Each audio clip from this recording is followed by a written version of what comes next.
gosh, it's one of those things you've got to do at autumn, isn't it? Collecting leaves. Oh, it is a nuisance, but the trees seem to drop all the leaves all at once, and then there's so many to collect, and I've been raking them up. Is that one of the jobs that you might do for Mum and Dad, I wonder? Help sort out the leaves in the garden and rake them up at this time. This reminds me of a story I heard of two boys. One was called John and one was called William. And these two boys were asked, first of all, Dad asked William if he would go and help rake up the leaves in the garden. Well, William was making a wooden model in his room, and he was getting right into this. And he said, "Oh, Dad, I can't do it. Look, I'm in a really difficult spot here. I've got all this glue on my hands, and I need to finish this up." And he said, "Oh, all right. Well, I'm going to go and ask John." So he went to ask John. John was actually just watching the television and playing on his Xbox. So John said, "Oh, yes, of course, Dad. Yes, yeah, I'll go and do it for you. Yeah, don't worry about it at all." Well, time went on, and William thought, "Do you know, Dad does so much for me. Perhaps I ought to go and help.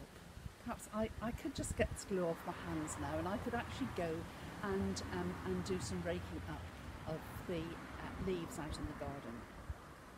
So out he went, and he raked up, and he got a whole sackful, and he noticed that he was the only one who'd been raking up. Anyway, a little bit later, Dad called to John, and John was still playing on his Xbox. And Dad said to him, "I thought you promised that you were going to go out and rake the leaves up." "Oh, yeah, he said. "I did, didn't I?" "Oh, well, Well, Dad got cross. He said, "You promised to do something and you haven't done it." At least William said he wasn't going to do it, but now he's changed his mind and he has done it. Now that reminds me of a story in the Bible. Let's have a look at that story in the Bible.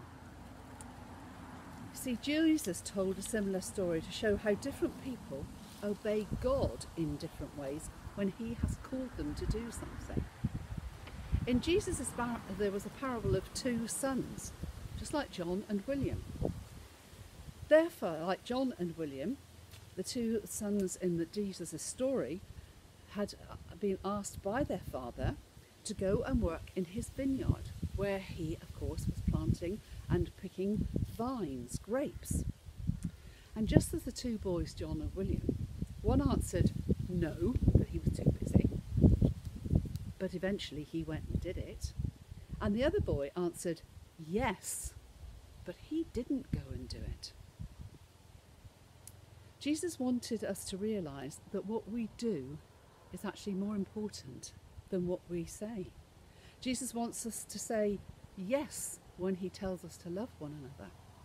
He wants us to be honest and do what we say we're going to do. What he wants us to do is to follow him and the way that he has taught us. He wants us to be kind and loving to people. He wants us to be the sort of person that is fair and truthful and does what they say they're going to do. So if we're going to say we're going to go and help Mum and Dad, or just Mum or a friend or Grandma or Granddad or whoever asks us to do something and we say yes, we should do it. And if we can't do it, we should be honest and explain to them.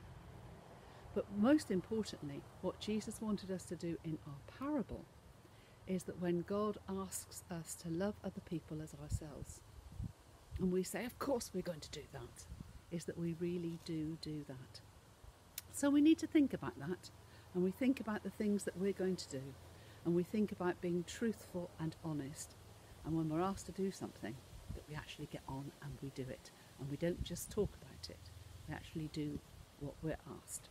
And particularly when we're asked by God to love one another and be kind to each other, that's what he wants us to do. Nice talking to you today. I'm going to get back to my raking now, because if it doesn't get done, it's going to be a real mess in my garden. Thanks for listening. Bye.